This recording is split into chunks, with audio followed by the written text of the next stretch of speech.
saham PSMS dimiliki 51% oleh Pak Gubernur ya, Pak Edi Rahmayadi. Nah, Bang Bobi katanya bilang siap berbagi. Itu maksudnya gimana itu? Siap berbagi. Kemudian ada tuduhan juga politik dinasti gitu. Ya gimana, emang saya menantunya Pak Jokowi. Gitu. Ya.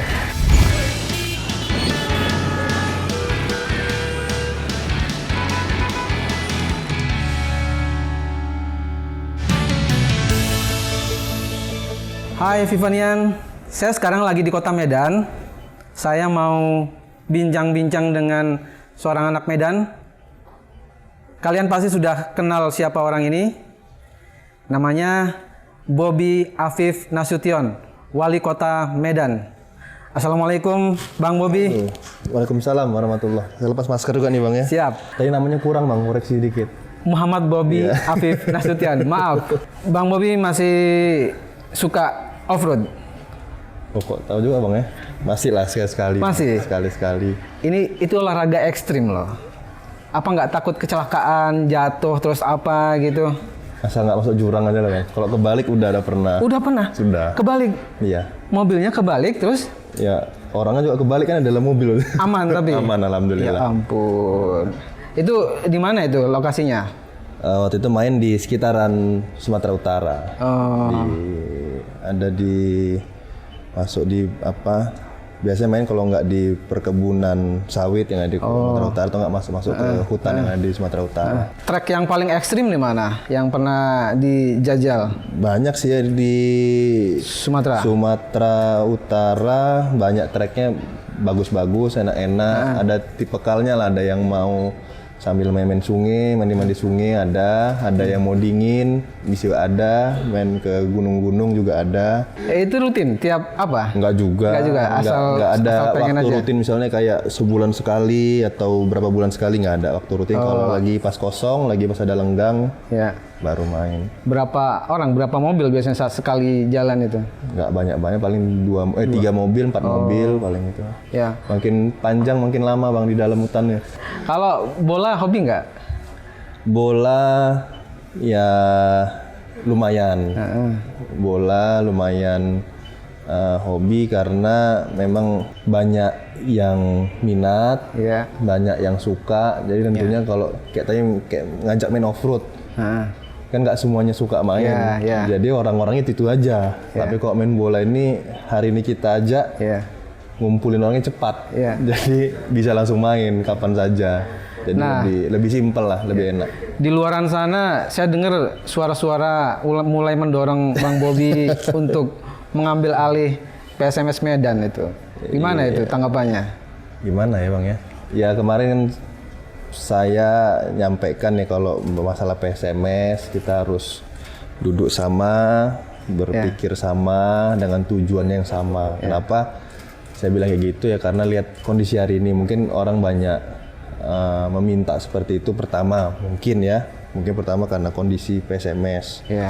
Yang kedua karena hari ini banyak klub-klub bola yang ada di Indonesia ini banyak dipegang sama anak-anak muda dan progresnya bagus. Nah, berarti kan ini pertandingannya juga, suasananya, atmosfernya di lingkungan persepak bolaan ini tentunya kan akan mengikuti perkembangan juga. Nah, mungkin ini salah satu yang ngelihat, mungkin karena saya masih kaum milenial nih Bang. Masih kaum milenial, belum lebih dari 30 umurnya, jadi mungkin bisa dipandang bisa membangkitkan PSMS. Nah, makanya tadi saya bilang kita lihat sama-sama masalahnya hari ini apa, kenapa bisa dianggap PSMS belum bisa berkembang, dengan kondisi liga hari ini seperti apa.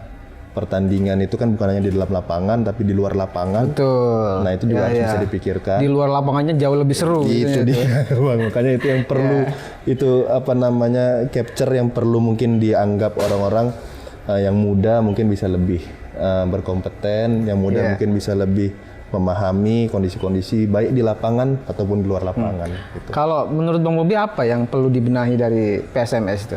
Itu tadi ini salah, susah juga saya jawabnya nih Bang.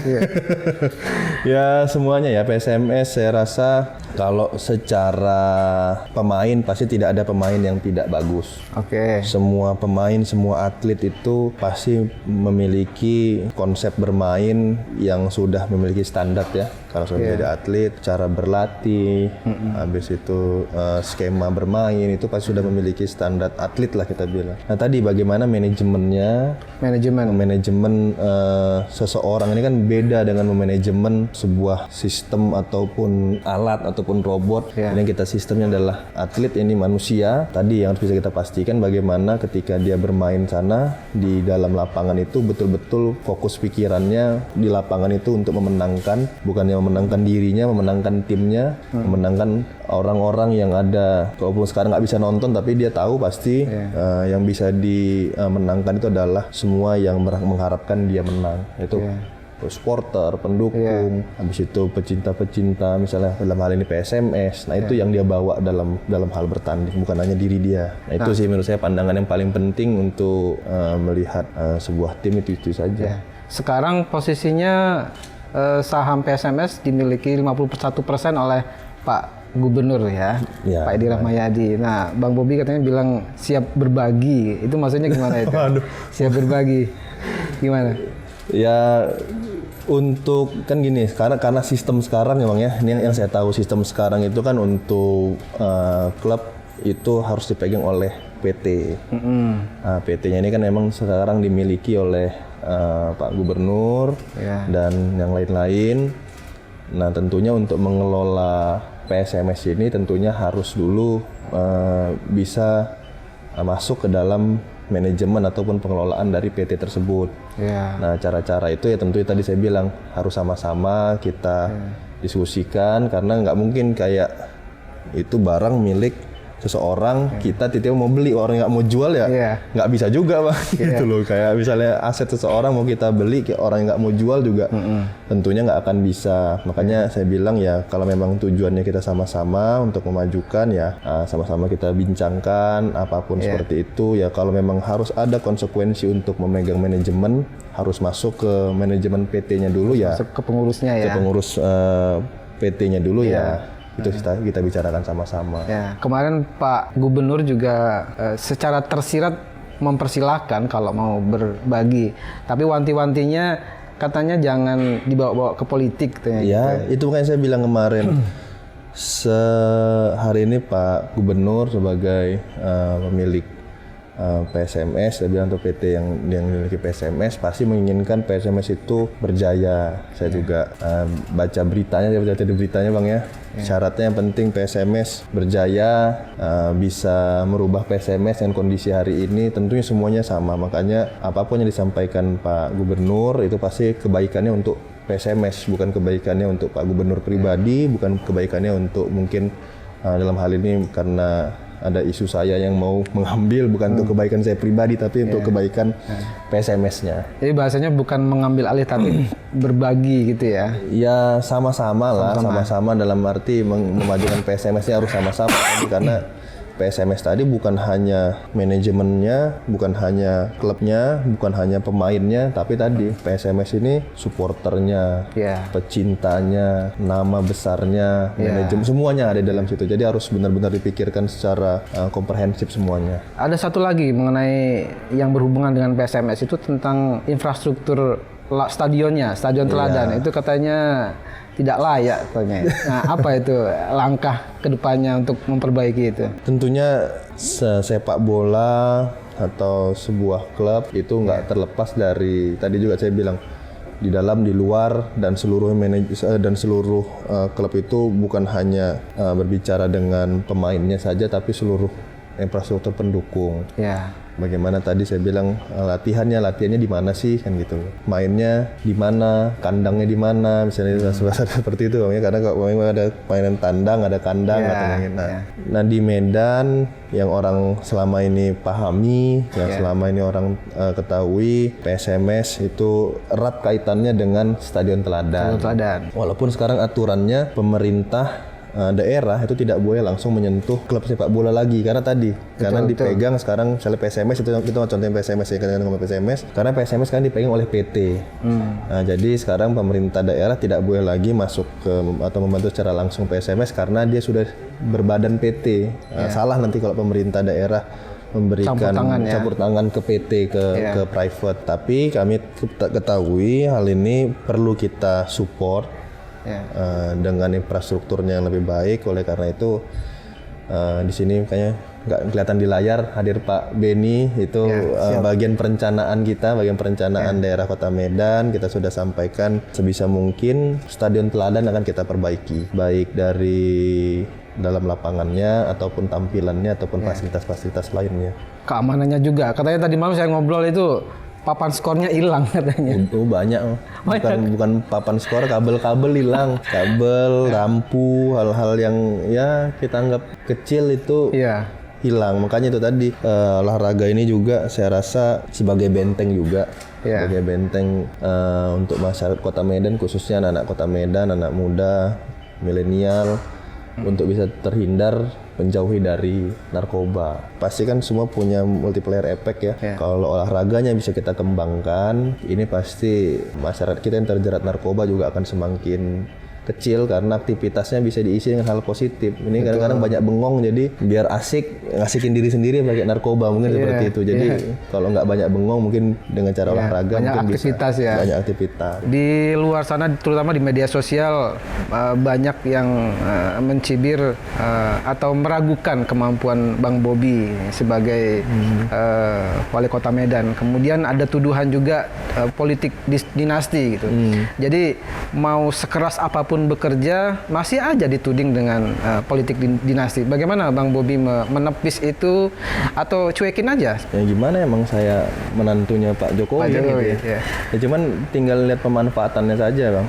Pemanfaatannya saya bilang kalau memang itu manfaat untuk pribadi atau masyarakat. Saya bilang tadi beberapa kegiatan kita memang yang membutuhkan kolaborasi baik dengan pemerintah provinsi, baik dengan pemerintah pusat ataupun dengan stakeholder lainnya. Itu kan nggak semuanya tergantung dari latar belakang keluarga tadi. Mungkin kalau misalnya hubungan dengan pemerintah pusat mungkin aksesnya mungkin lebih gampang. Tapi kan belum tentu saya dengan stakeholder yang ada di wilayah Kota Medan juga lebih gampang. Kan gitu ya Bang. Misalnya dengan kelompok masyarakat tertentu, dengan organisasi tertentu, misalnya dengan Forkopimda, kan belum tentu juga. Nah, mungkin tadi kayak misalnya dengan kementerian agak lebih mudah komunikasi. Nah, tapi dengan kelompok-kelompok yang lain kan belum tentu juga. Nah, ini kan berarti bukan hanya keahlian sebagai menantu saja yang dibutuhkan. Makanya itu saya bilang, cuman kalau beberapa peruntungan itu kita manfaatkan untuk masyarakat, saya rasa nggak ada salahnya. Belakangan ada beberapa kelompok atau orang yang mulai menyuarakan, mendorong Bang Bobi untuk maju di Pilkada Sumatera Utara. Kemarin ada dai, perkumpulan dai, kemudian ada dari KNPI gitu. Nah, sebenarnya Bang Bobi gimana? Bersedia kalau misalnya dicalonkan? Ini dia nih.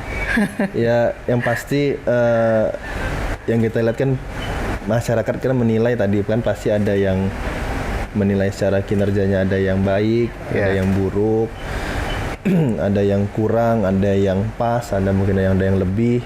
Nah, mungkin yang menyampaikan atau menyuarakan menjadi ikut Pilkada 2024 di tingkat provinsi mungkin mengira kinerja saya sudah lebih kan gitu loh.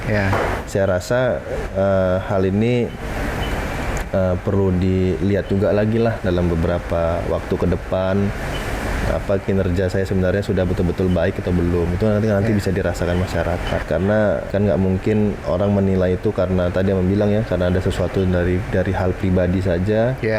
Pasti orang bisa menilai sekarang karena saya sudah sebagai wali kota, pasti bisa dilihatnya dari kinerjanya. Kalau kinerja saya bagus, bisa dinilai seperti itu ya, kita apresiasi, kita ucapkan terima kasih. Tapi kalau memang kinerjanya belum mencukupi, ya ngapain mimpi besar-besar kan gitu. Kerja dulu aja yang bagus, baru bisa mimpi lebih tinggi lagi. Kalau menurut saya sih memang potensial, saya dukung lah kalau mau aja itu. Nah, kalau misalnya nih, misalnya bukan tapi dukung. Nah, kalau misalnya disuruh milih nih, Sumatera Utara atau DKI Jakarta, mana nih? Apanya nih Bang? Pilkadanya. Wah, kok DKI? Kita di Medan aja lah dulu nih, berapa tahun ini di Medan. Kalau Pilkada 2024 saya rasa tergantung dari beberapa tahun kita kerja di sini dulu lah hasilnya. Ya, kita buktikan dulu ya gitu ya kinerjanya ya. Bang Bobi 3 bulan pertama itu langsung membuat keputusan mengejutkan, diantaranya memecat lurah, memecat kepala dinas yang dianggap kurang berkinerja baik, dan saya catat waktu itu sampai sekarang dalam setahun terakhir ini sudah ada 8 kalau nggak salah 8 pejabat di Pemkop Medan yang dicopot, dimutasi, dinonaktifkan dan lain-lain. Saya pikir itu rekor Bang, rekor. Ya pertama kalau untuk mutasi rotasi itu biasa ya di hal organisasi, untuk merefresh organisasi pasti biasa untuk rotasi dan mutasi. Tapi kalau memang ada beberapa yang diberhentikan secara hal-hal tertentu lah kita bilangnya. Nah, karena yang sebelumnya pertama kali saya dan Bang Aulia dilantik, Pak Wakil dilantik, itu kami sama-sama menyampaikan jauhi pungli, jauhi korupsi dan beberapa kegiatan baik rapat internal, kegiatan internal, rapat kecil, rapat besar, itu selalu sampaikan hal-hal seperti itu. Jadi ketika masih ada juga berarti dia tidak mendengar apa yang kami sampaikan. Jadi kalau pimpinannya tidak didengar, jadi seperti apa lagi untuk kerja ini. Jadi kami ambil keputusan yang tegas waktu itu. Untuk hal-hal seperti itu pasti langsung kita tindak tegas. Dan itu saya sampaikan, saya minta dulu tuh hanya 4 hal saya bilang dalam kepada seluruh ASN yang ada di Kota Medan. Dan saya dua hanya loyal dan pintar saya bilang. Loyal yang pertama saya bilang itu hanya loyal sama masyarakat saya bilang. Karena itu tujuan kita bekerja, kita duduk semua di sini, kita berkantor di sini semua itu untuk kerjanya dalam masyarakat, karena kita pelayan masyarakat. Yang kedua saya bilang loyal sama keluarga. Semua amanah yang diberikan harus loyal sama keluarga, bukan berarti setelah dapat jabatan, setelah dapat kepala dinas, seluruh kegiatan dikasih, misalnya proyeknya dikasih sama keluarga, bukan. Tapi kegiatan loyal sama keluarga ini lihat apabila hal-hal negatif yang akan dilakukannya dalam amanah itu, yang dikorbankan bukan hanya dia, tapi keluarganya. Mungkin dianya tidak terlalu pressure pada dianya, tidak terlalu tinggi, tapi pressure pada anaknya mungkin yang masih duduk di sekolah, menimba ilmu, pada istrinya, pada orang tuanya. Nah, ini kan menjadi hal yang harus dipikirkan. Yang ketiga, sedang loyal sama pimpinan. Loyal sama pimpinan tadi saya sampaikan apa yang sudah kita tetapkan bersama, visi misi yang sudah kita tetapkan bersama harus bisa dikerjakan dengan baik. Tapi pimpinan, saya bilang, saya sampaikan di situ. Tapi kalau pimpinannya mintanya sudah mulai melenceng, ingat loyal sama masyarakat dan loyal sama keluarga tadi. Kok mintanya sudah mulai aneh-aneh, permintaan loyal pada pimpinan tadi, permintaan pimpinan menimbulkan ketidakloyalan nggak kepada masyarakat, menimbulkan ketidakloyalan nggak kepada keluarga. Nah, itu jangan diikuti. Dan terakhir pintar. Nah, untuk menjalankan 3 ini harus punya kepintaran tadi. Jangan semua perintah yang dianggap menyeleweng itu bisa diamini dan bisa dikerjakan secara langsung. Nah, itu yang saya minta. Pencopotan yang agak rame waktu itu Kepala Dinas Kesehatan ya, sama Camat Medan Maimun. Yang Pak Kepala Dinas Kesehatan itu rame karena diprotes oleh besannya waktu itu, Pak Romo Sapi'i gitu. Terus yang Camat Medan Maimun rame karena orang tuanya seorang dubes ya. Bang Bobi tahu latar belakang mereka, kok nggak takut apa? Ya, kita kerja kan ada landasannya. Semua jabatan yang dipegang pada saat itu, amanah yang dipegang saat itu kan sudah ada pokok-pokok kerja yang harus dilakukan. Dan kegiatan-kegiatan yang harus dilakukan seperti yang tadi sampaikan, seperti dinas kesehatan dan kepala wilayah di kecamatan itu kan sudah ada tugasnya masing-masing ya. Kalau menyalah ataupun tidak menyampaikan, tidak sampai pada targetnya ataupun ada hal-hal yang menyeleweng, ya harusnya sudah berani untuk dilepas dari jabatan itu. Gitu.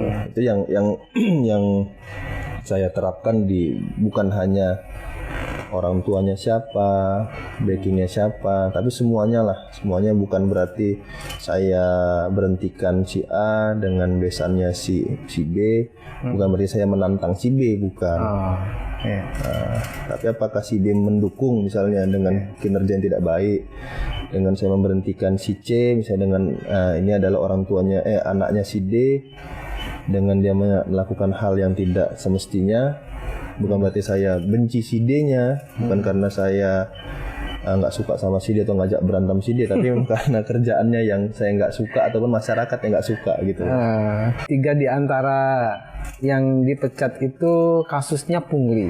Iya. Apakah itu mencerminkan masih banyak praktek pungli di Kota Medan? Iya, kalau boleh jujur saya rasa sampai dengan hari ini masih banyak. Di sektor apa aja? Semuanya ya, saya rasa ya, baik pelayanan kita masyarakat, baik masyarakatnya sendiri. Nah ini yang masih terjadi sampai dengan hari ini, dan saya pahami waktunya nggak cukup untuk sebulan, 2 bulan, setahun, 2 tahun, 3 tahun, 4 tahun itu nggak akan cukup untuk memberantas pungli, karena ini adalah habit, kebiasaan ya, hanya kebiasaan kita yang mungkin awalnya kayak kita ya, mungkin bahasanya bahasa ininya uang terima kasih. Nah, kadang-kadang kita ikhlas kita, seperti kayak kejadian yang saya lakukan di lapangan beberapa waktu lalu. Saya tanya ke jukir waktu itu ya, Bapak kenapa ngasih nggak banyak, memang 30.000 kepada petugas kami, padahal harganya itu yang harus Bapak stokkan hanya 25.000. Nggak apa-apa Pak, saya kasihan karena dia sudah datang ke sini, kan dia juga perlu ongkos.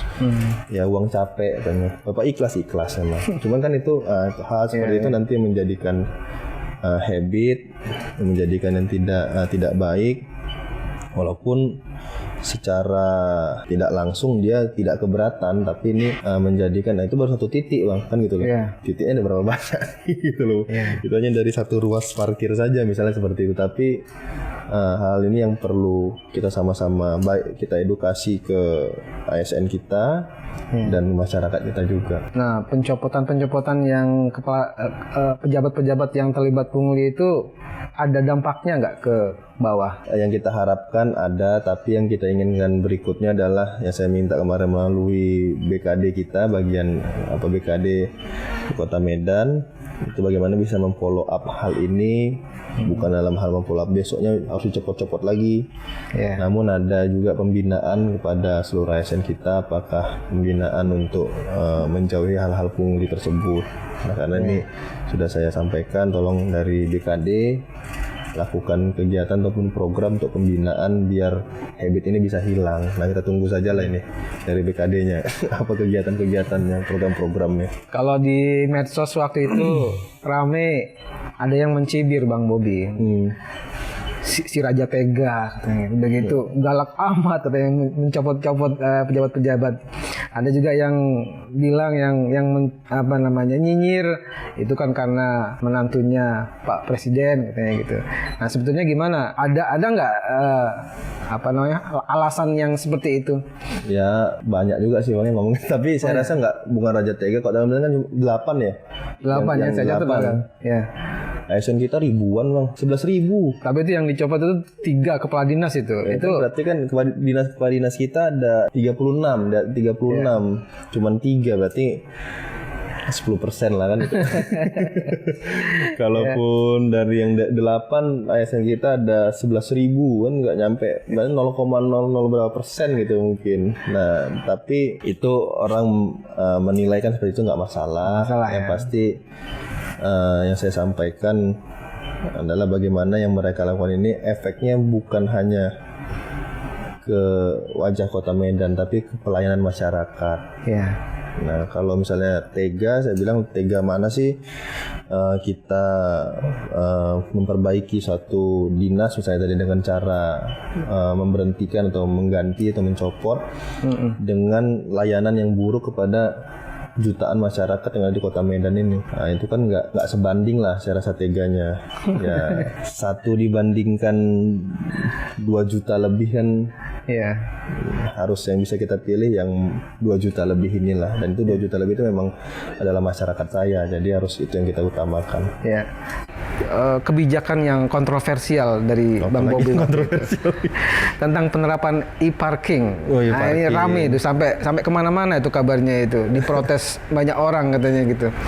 Nah, waktu itu Bang Bobi menerapkan e-parking yang berarti juga sekaligus menggusur lahan penghasilan banyak orang gitu. Saya rasa enggak, tapi ini ya hanya e-parking itu hanya sistem. Yang kita rubah ini hanya sistemnya, bukan orangnya. Hanya sistemnya. Sistem bagaimana masyarakat kita bayar parkir tadinya pakai cash, sekarang pakai cashless. Yang tadinya susah dimonitor, sekarang lebih gampang dimonitor. Saya bahkan waktu itu sampai contohkan seperti ini. Untuk ngetes uang itu berapa lama masuk ke kas Kota Medan. Kas Ini kota, kebutuhan untuk PAD dulu. Iya, ya. Saya bayar parkir misalnya. Saya bayar parkir, misalnya mobil berapa 3.000 ya. Bayar mobil 3.000, saya tandai itu uang 3.000-nya dia bilang. Walaupun nggak boleh nyoret-nyoret uang, misalnya tandai uang, kita coret lah gitu. Saya kasih nama. Kita bayar ke tukang parkir itu. Berapa lama uang yang ada di Berapa tukang lama parkir itu masuk ke bank? Pertanyaan seperti itu. Gak ada yang bisa jawab. Sudah ditandain menu uangnya, nggak bisa berapa lama uang saya itu dari 3.000 itu bisa masuk ke kas kita. Nggak ada yang bisa jawab. Yang bisa jawab kalau kita menggunakan aplikasi. Ketika kita bayar, saya bayar 3.000 hari ini pakai aplikasi, pakai di tab 3.000. Hari ini bayar, masuk ke kas mereka, besoknya langsung masuk ke kas daerah. Kas daerah.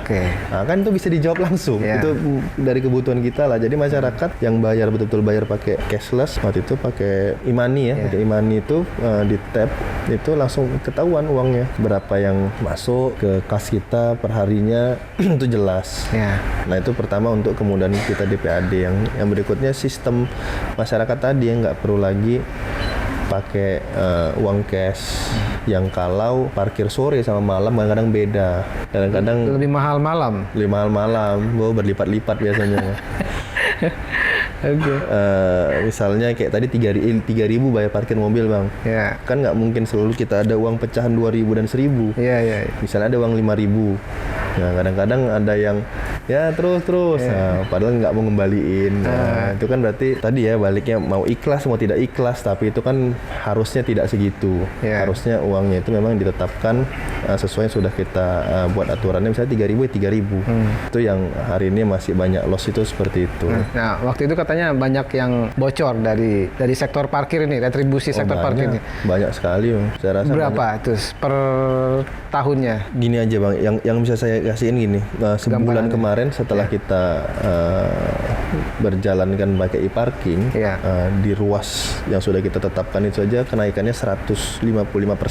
Itulah potensi sebenarnya yang harusnya bisa dicapai Pemko Medan. Dalam sebulan itu? Dalam sebulan, dalam sebulan itu kenaikannya 155%. Nah, penggunaan uang yang masuk ke PAD ya, yang masuk ke PAD 155%. Nah, itu berarti itulah sebenarnya patokan dasar kami kemarin menggunakan berapa sih patokannya kawan tadi berapa sih lossnya itu adalah itulah patokan kami yang sebenarnya tahun-tahun lalu itu patokannya kami jadikan dasar harus segitu.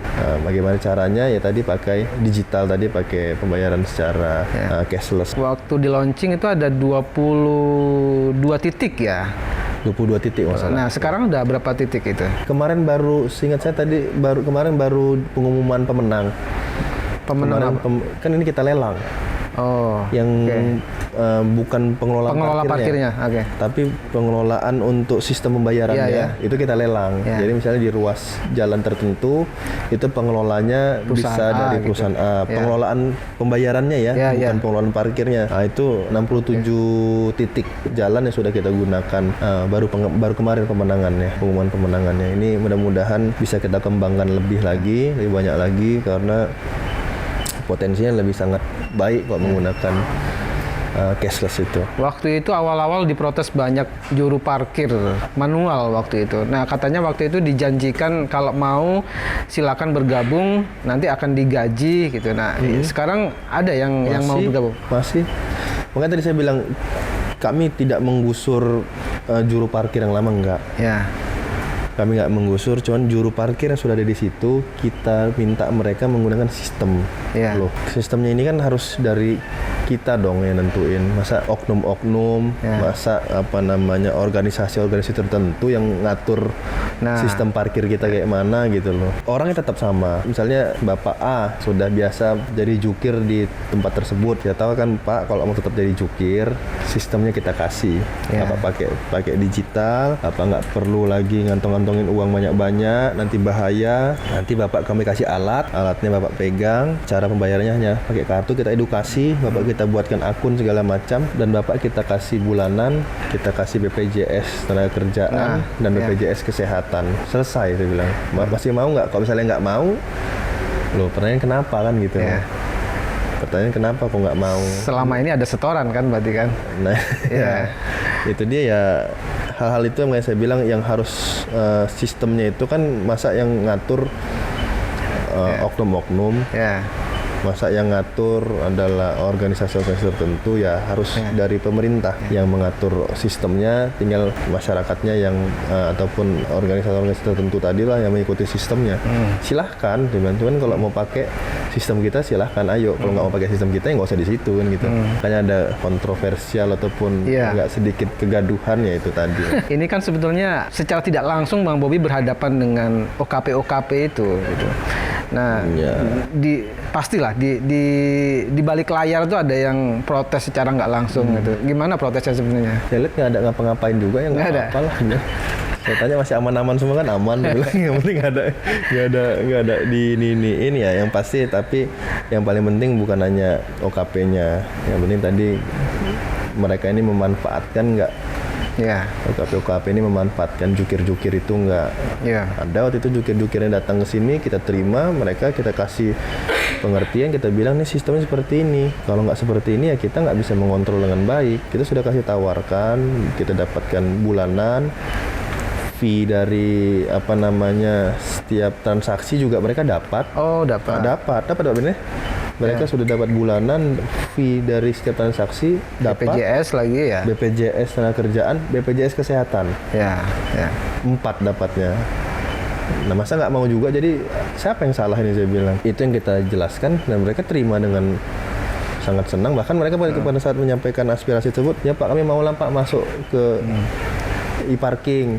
Oke, nanti kita sampaikan jukir-jukir yang ada di sini, yang ada menyampaikan aspirasi sekarang ini bersedia masuk ke sistem pakai digital. Selesai. Itu nggak ada lagi. Ya paling di lapangan saja lah. Di lapangan, teman-teman di lapangan pasti ada masalah kendala, diganggu-ganggu dan segala macam. Ini yang harus sama-sama. Tadi saya sudah sampaikan juga. Nah, konsep kerjanya adalah kolaborasi. Kita minta baik masyarakat ataupun teman-teman Forkopimda membantu semua.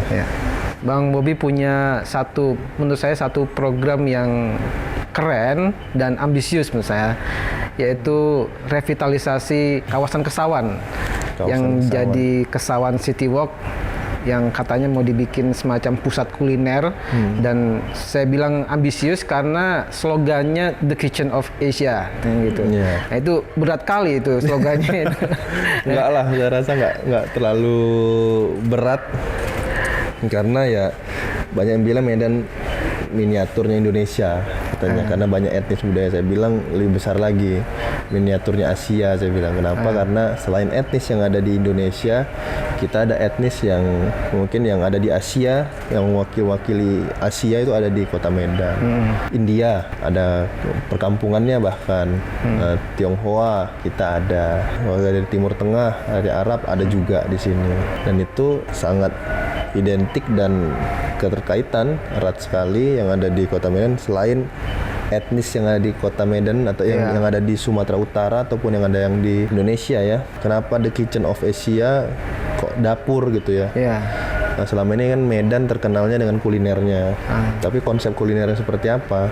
Kok ditanya mungkin apa sih makanan khas Medan? Nah, pasti banyak yang yang bingung. Beda sama kayak daerah lain kan. Apa sih makanan khasnya? Mungkin kalau Jawa Barat misalnya atau apa di Tanah Sunda jelas lah masakan Sundanya ada. Atau di Jogja gudeg atau apa segala macam. Kalau di Jogja gudeg kan gitu. Kok ditanya di Medan makanan khasnya? Nggak tahu, bingung juga Bang. Sebetulnya apa? Sebetulnya adalah semua masakan etnis yang ada di Kota Medan. Itu yang ingin kita angkat. Kenapa dibilang The Kitchen of Asia? Karena semua masakan etnis yang ada di Kota Medan ini itulah menjadi ciri khasnya Kota Medan. Karena pasti ada pembeda. Mungkin orang selalu bilang makan sate Padang di Kota Medan lebih enak daripada di Padang. Di Padang. Makan mie Aceh yang ada di Medan lebih enak daripada yang ada di Aceh. Nah, bahkan saya bilang nasi Padang yang terkenal di Indonesia di Jakarta bukan dari Padang. Ini mohon maaf nih orang Padang. Bukan ini. Tapi yang terkenal yang punyanya orang Medan. Apa ya merek-merek yang ada di terkenal di Jakarta misalnya yang rame orang kok boleh dicek walaupun itu rumah makan Padang, home base-nya ada di Medan. Itulah hari ini makanan-makanan khas yang ada di Kota Medan yang kami rasa perlu dikenalkan secara autentiknya lagi. Saya tadi malam makanan etnis ini loh, etnis ini loh. Mungkin makanan etnis ini mungkin dulu hanya bisa dimakan oleh keluarga kerajaan.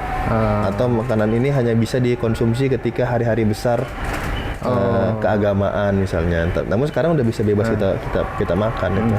Saya tadi malam udah lewat kawasan Kesawan itu ada sekitar 1 kilo ya kalau nggak salah ya. 600-an meter. 600 meter. Itu katanya kalau malam minggu aja dibukanya ya. Tapi sekarang lagi tutup ya. Sekarang lagi kita tutup karena memang akan mulai pembangunan fisiknya mudah-mudahan kurang lebih 2 atau 3 bulan lagi lah. Mau diapakan itu? Nantilah kita lihat aja hasilnya. Jadi sepanjang jalan 600 meter itu nanti semuanya makanan gitu. Makanan Asia. Kita inginnya memang nanti makanan pada malam harinya. Namun kan situ kan memang ini kota lama kita sama kota lama yang ada di daerah lain beda. Sampai hari ini kan abang juga lewat. Mungkin siang atau malam kan masih ada yang buka ya. Siang mungkin ada yang jual alat olahraga. Habis itu masih ada musik. Malam juga mungkin ada kegiatan.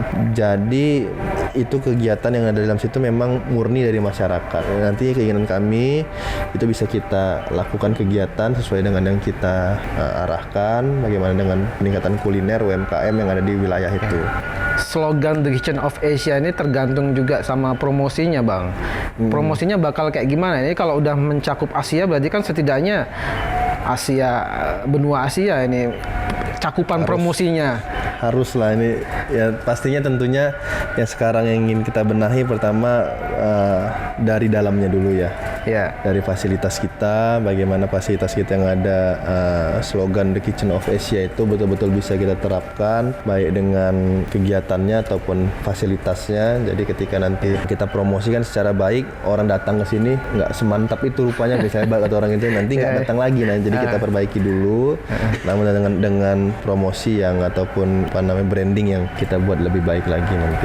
Targetnya kapan itu sampai benar-benar jadi terwujud The Kitchen of Asia itu? 3 tahun lagi mungkin? Enggak lah. Enggak. Kelamaan. Tahun depan ya. Tahun depan. Wah, ngeri itu. Tahun depan sudah cepet insya Allah. Itu. Target kita pekerjaan fisik itu tahun depan bisa selesai, baik itu yang ada di Kesawan. Kita barengi juga dengan Lapangan Merdeka nanti ya. Kita buat secara bersama-sama dengan pembangunan fisiknya. Mudah-mudahan tahun depan itu bisa kita selesaikan. Awal di launching, nggak lama kemudian jadi tempat kerumunan dan kemudian ditutup. Nah, itu antisipasinya gimana itu untuk kedepannya itu? Dulu kan belum ada peduli lindungi, jadi kita nggak tahu nih masyarakat yang masuk ke situ kapasitasnya di tempat itu sudah memadai atau sudah mencukupi atau sudah melebihi. Nah sekarang alhamdulillah sudah terbantu dengan aplikasi Peduli Lindungi. Jadi misalnya di kawasan itu yang terakhir kita gunakan pada saat kegiatan terakhir di sana kurang lebih ada kawasan orang. Itu bisa menampung 3.000 karena bukan hanya di jalannya itu ya Bang ya.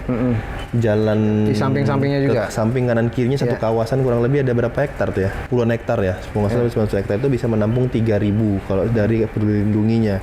Secara prokesnya bisa 3.000. Nah kan kita bisa ngecek. Kemarin aja 1.500 saja sudah kita tutup.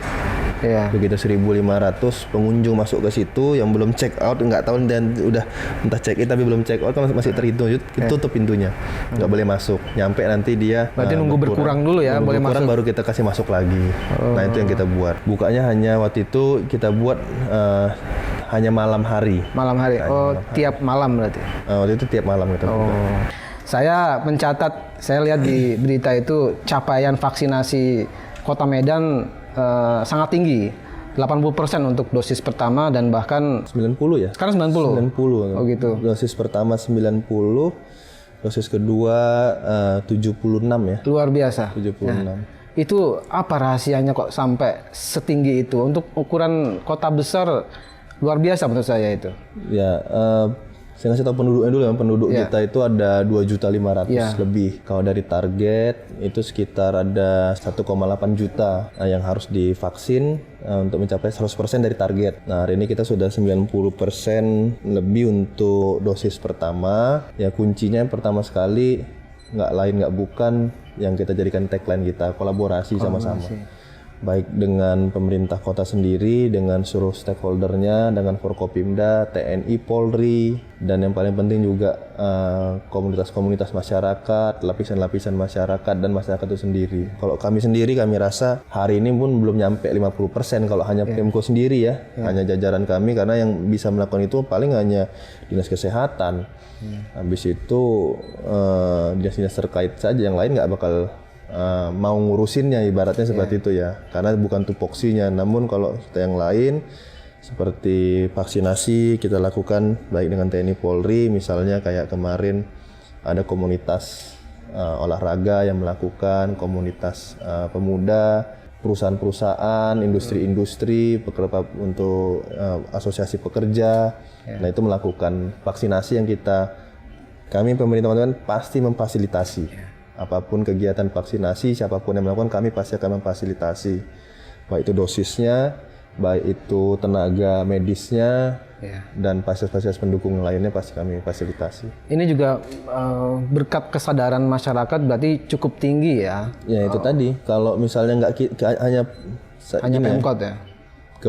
Kok saya selalu nyampaikan kebijakan dari pemerintah ini kan yang menjalankan masyarakat. Ya. Bukan hanya misalnya kebijakan Pemko Medan, yang menjalankan bukan hanya kami para pegawai atau para ASN di dalamnya, tapi yang menjalankannya adalah seluruh masyarakat Kota Medan seluruhnya.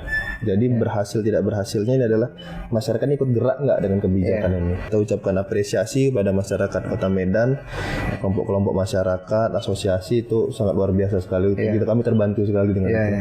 Kota Medan dan Bang Bobi menerima sejumlah penghargaan kemarin, diantaranya Kota Medan dinobatkan sebagai Smart City kategori Good Governance, dan Bang Bobi termasuk dinobatkan juga sebagai kepala daerah terpopuler di Sumatera Utara. Nah, pertama gimana itu ceritanya Kota Medan dinobatkan sebagai Smart City itu, apa faktor-faktornya? Yang pasti intinya adalah melayani masyarakat kita dengan menggunakan, intinya memudahkan dengan cara digitalisasi. Yang hari ini adalah paling efisien, paling memudahkan, itu yang kita terapkan. Namun tentunya kalau dibilang penghargaan itu serta-merta langsung pelayanan kami sudah baik 100%, tentunya belum.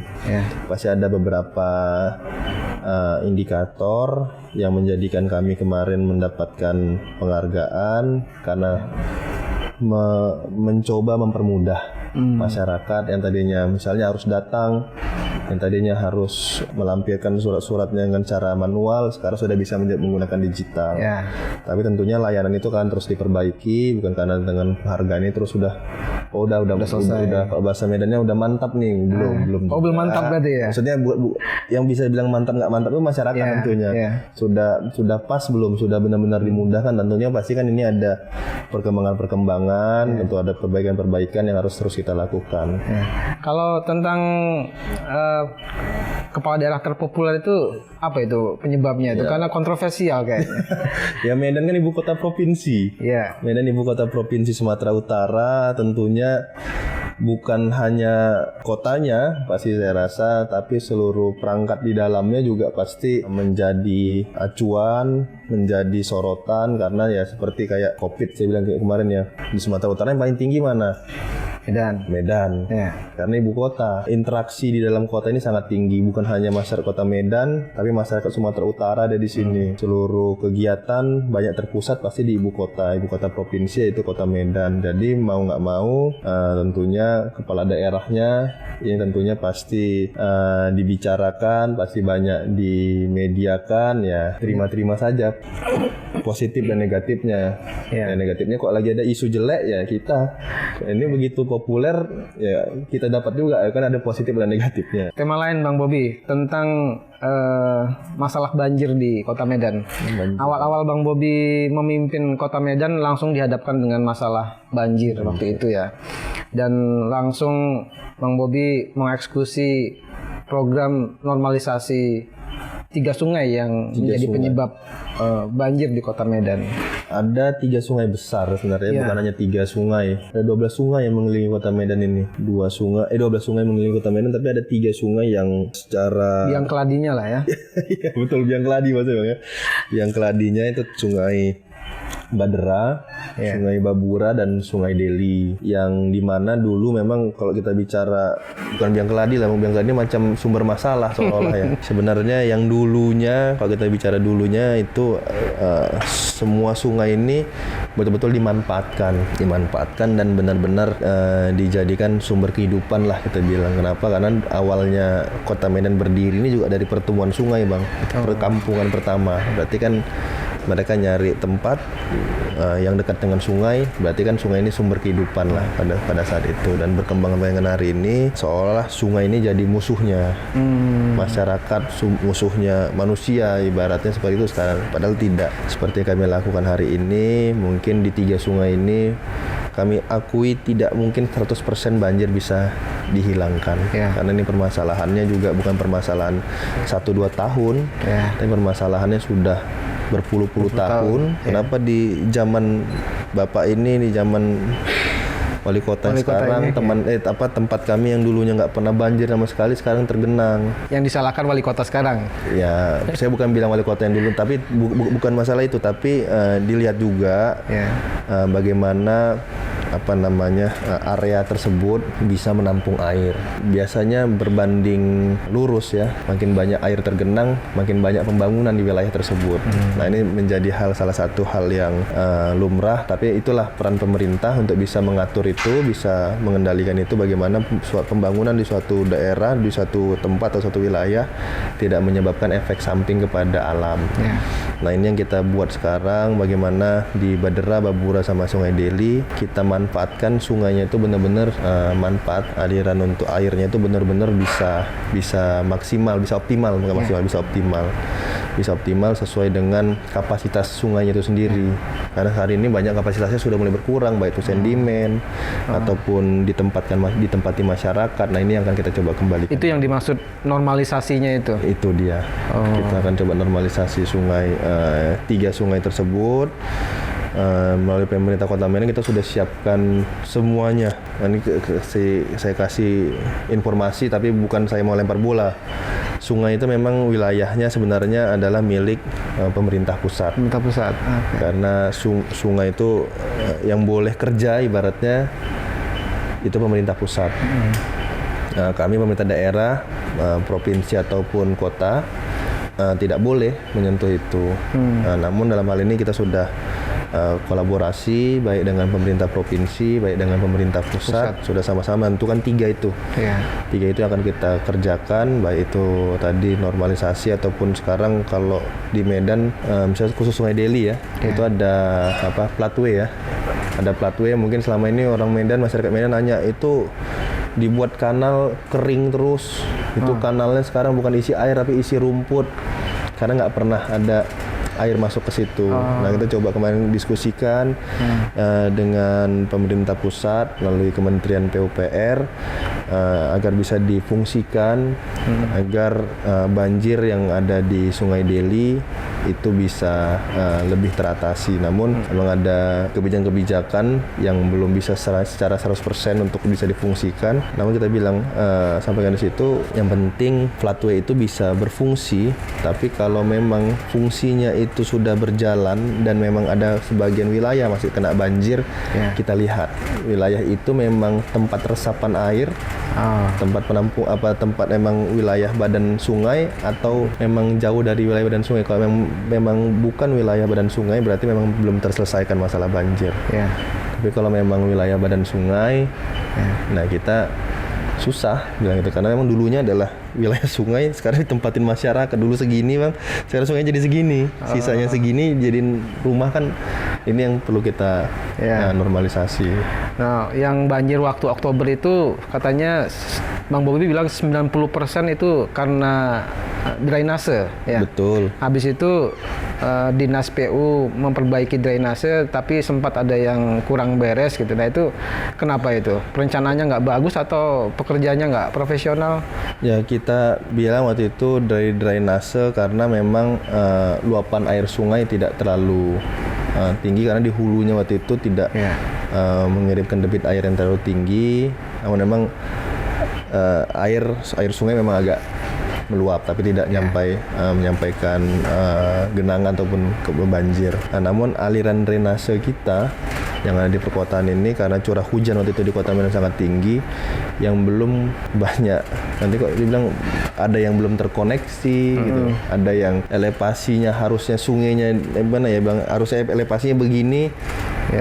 Dibuatnya datar. Nah ini yang hari ini sedang kita perbaiki. Drainase Kota Medan ini semuanya kita minta pantau, karena kita punya Dinas PU itu yang mengurusin masalah banjir, UPT-nya ada sampai ke kecamatan-kecamatan, itu harus punya data. Kemarin ketika menanyakan masalah itu, kami punya 5 UPT Pak. Selain punya Dinas PU, di bawah Dinas PU itu ada 5 UPT. Itulah setiap UPT itu kurang lebih megang 3 atau 5 kecamatan ya. Saya tanya hal simpel saja waktu itu kepada KUPT-nya. Pak KUPT bilang, berapa panjang saluran drainase di wilayah Bapak? Nggak tahu. Berapa panjang jalan di wilayah Bapak? Belum saya tanya yang sumbat itu, belum saya tanya yang rusak, baru saya tanya berapa jumlah panjang drainase di wilayah dia saja nggak tahu. Nah ini hal-hal yang waktu itu kita jadikan atensi betul, bagaimana drainase yang ada di semua wilayah Kota Medan ini harus bisa tersambung, baik dari hulu ke hilirnya, karena Medan ini ada hilirnya, kita ada di Medan bagian utara. Itu intinya adalah bagaimana mengirimkan air itu sebagian masuk ke sungai yang bisa nanti dikirimkan ke Medan bagian utara. Bukan berarti Medan bagian utara kita tenggelamkan, bukan, karena memang hilirnya ada di sana, laut kita ada di sana. Memang alirannya pasti akan membuang ke laut. Nah itu yang sedang kita buat. Hari ini kita mencoba menggunakan sistem drainase pakai UDICH namanya. UDICH itu sistemnya saja, hanya sistem drainase, bentuk drainasenya saja, pemasangan infrastrukturnya saja lah, kurang lebih seperti itu. Namun walaupun bukan pertama di Indonesia, tapi saya rasa ini pertama di Kota Medan. Jadi memang saya akui dari beberapa kegiatan kemarin pemasangan UDICH ada sedikit kebingungan, ada sedikit kendala di lapangan. Kami pahami itu, bahkan banyak masyarakat ngeluh ini segala macam, tumpukan tanahnya dan segala macam, karena memang itu dibuat sangat dalam. Memang terlihat ya pekerjaannya, karena itu harus kita minta buat main open drainase terbuka. Nah banyak kendala, karena yang pertama sekali pakai UDICH di Kota Medan, dan saya tanya yang biasa ngerjain di UDICH di Medan siapa? Belum ada rupanya. Jadi ya kontrol antara gambar kerja ataupun perencanaan yang sudah kita buat dengan pekerjaan di lapangan nggak sama. Kadang-kadang jarang, agak beda. Nah ini yang perlu kita kontrol. Saya bilang kontrol dari internal kita, dari dinas PU itu harus dengan sangat baik. Bagaimana memastikan pekerjaannya ini, sistemnya di lapangan kadang-kadang kan beda kontur tanah, beda kondisi tanah, beda juga pengerjaannya. Nah ini yang hari ini yang lagi kita coba betul-betul berikan informasi bagaimana pemasangan UDITS itu dengan sangat baik. Gitu. Katanya mau bikin sumur-sumur resapan juga seperti di Jakarta. Ya itu saya rasa sumur resapan sangat bagus ya, sangat baik karena itu tadi aliran rainfall tadi hujan turun yang ada di Kota Medan kan tadi saya bilang sebagian kita kirim. Iya. Nah, harusnya pertanyaan sebagiannya kemana kan gitu. Ya. Nah, kenapa hanya sebagian yang dikirim ke sungai, sebagian lagi kita taruh di mana? Nah sebagiannya lagi memang harus masuk ke dalam tanah. Lewat sumur resapan itu. Lewat sumur resapan karena nggak mungkin semua air hujan itu air yang ada turun itu langsung kita kirim ke sungai. Iya. Pertanyaan kalau sungainya mampu, kalau sungainya nggak mampu meluap juga gitu. Iya. Nah jadi sebagian harus kita masukkan ke dalam tanah. Iya. Nah sistemnya sekarang yang harus baik. Kemarin kita buat itu kita minta rumah-rumah ibadah. Nah itu kenapa rumah-rumah ibadah? Karena itu yang hari ini titiknya sangat masif.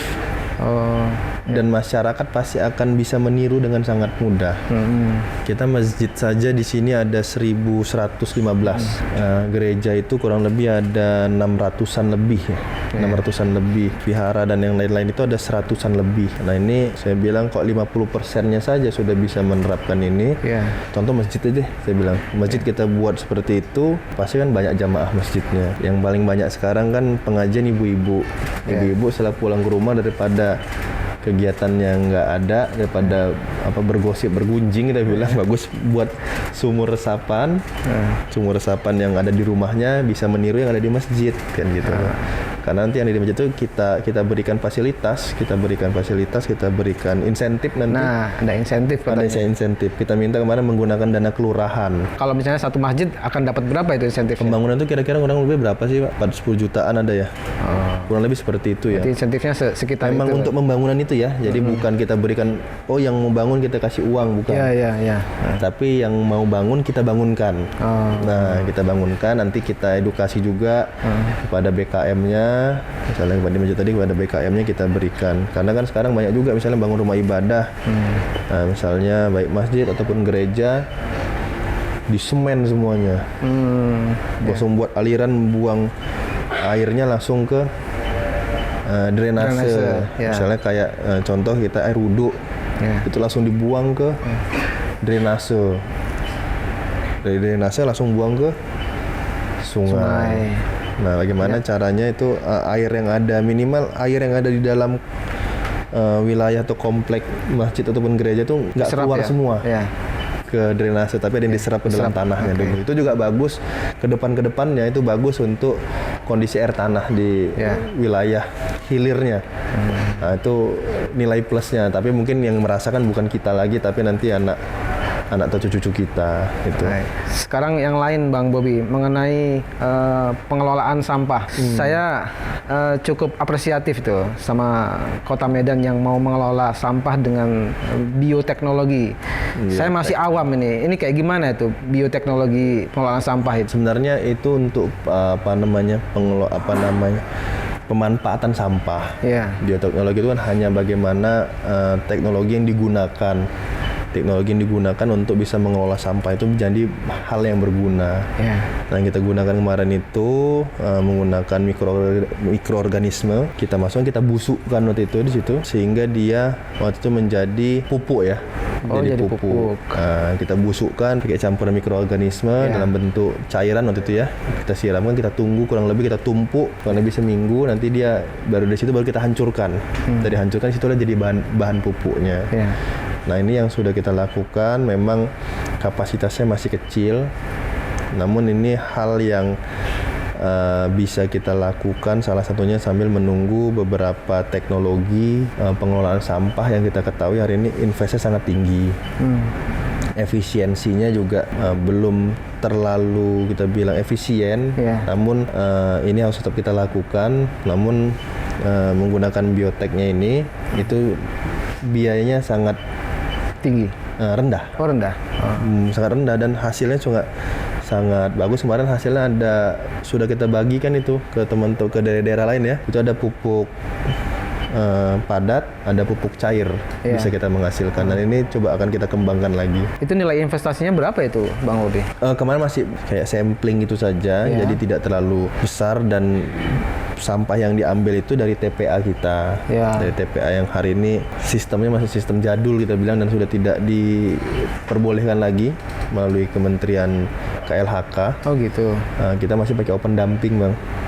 Yang kita masih pakai open dumping, namun kita lagi pengen buat Medan ini bisa menggunakan TPA sanitary landfill. Makanya Medan dulu pernah masuk katanya kota terjorok Iya. di Indonesia karena sistem TPA kita yang sudah tidak memenuhi standar nasional lagi. Nah, itu yang poin paling beratnya itu. Nah, itu akan mulai gaspol kapan itu? Pengelolaan Target kita sampah? sih pengennya ini apa, pengelolaan sampahnya Iya, atau sistem TPA-nya? Pengelolaan sampahnya itu.